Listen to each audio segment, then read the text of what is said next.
after COVID happened and like I saw how I was gonna be doing my freshman year, definitely cemented the desire to do a gap year.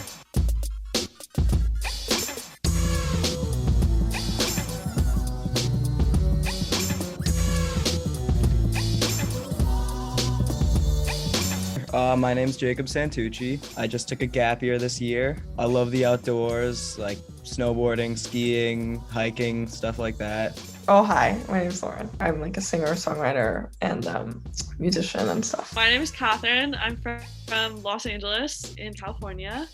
I graduated high school last spring, so class of 2020, and then I took this year off as a gap year, and then I'll be starting at Stanford next fall. I always had pondered the idea of taking a gap year, but I never was serious about doing it. And then I heard that classes at my university would be online in the fall. And at first, that's all they said. They said it was just going to be online for the fall, and then we'd all go back in winter. But I was thinking, I only have 4 years of college. I don't want to waste 1 year, even if it's just a semester being online. And then I started thinking about different things I could do on my gap year, and I got really excited about those.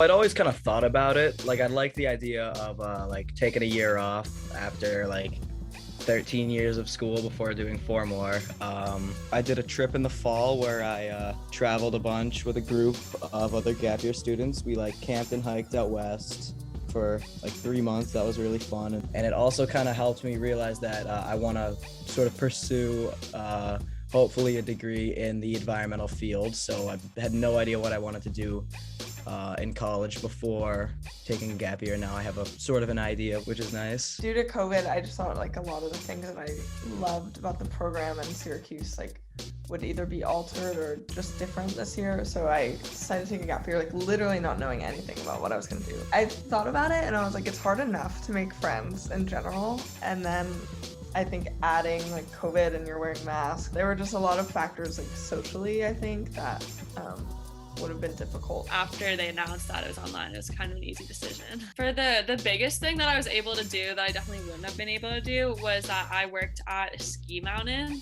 in the winter. So I lived and worked at Sun Valley in Idaho for 4 months, I think. And that was really great because it was kind of I lived in a dorm and there was lots to do outside, socially distanced. My job wasn't one that involved close contact too much because it was all outside, which was great. And I was able to meet a lot of new people, kind of like I would have met in college. So it kind of filled that didn't go to college void for me in terms of meeting people and living away from home. Before I took my gap year, my friends were when I was telling them about it, they were oh, that's kind of crazy. You're not going to be in college when we're all in college. And at first it definitely was kind of tough seeing everyone still having a lot of fun, it looked and I was just kind of doing my own thing. I did feel like I kind of missed out on the social aspect of college for a year, but I am glad I did it. A lot of people are afraid of getting behind your friends and missing out, I guess. But if anything, I feel you gain a bit more experience and you're with yourself a lot. So whether you're traveling or doing a program or something or just staying home.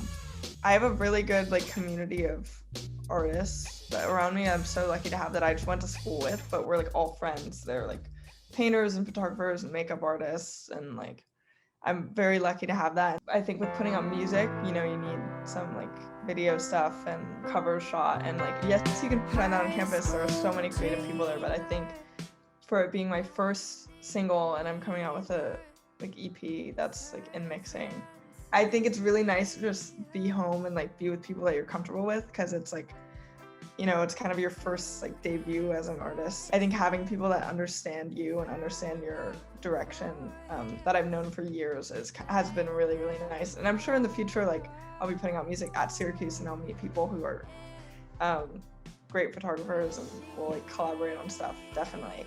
I've learned there are so many different ways to spend your time alone, and that's very important, obviously, to take time for yourself, which is literally what the whole year is. You can do whatever you want. I was working, I had a full-time job, and I was buying my own food, and all my expenses I was taking care of, and rent and stuff. So I think that's something that's kind of cool, that I feel if I had gone to college, I wouldn't obviously I wouldn't have had like a full-time job because I would have been a full-time student. So it was kind of cool to get that experience, like working and kind of providing for myself, even if it was just for a couple months before I like ultimately will do that later in life. It's like a good introduction. I've always been super nervous for like life after school and life after college and stuff. And I've always kind of felt like, oh, like I've been in school my whole life. Like I can't remember not being in school. But after not being in school for a year, I did kind of realize that it's honestly better. And it is really, really nice having life to yourself and being able to do what you want every day and sort of plan things that you want to do. Like my life revolves around me.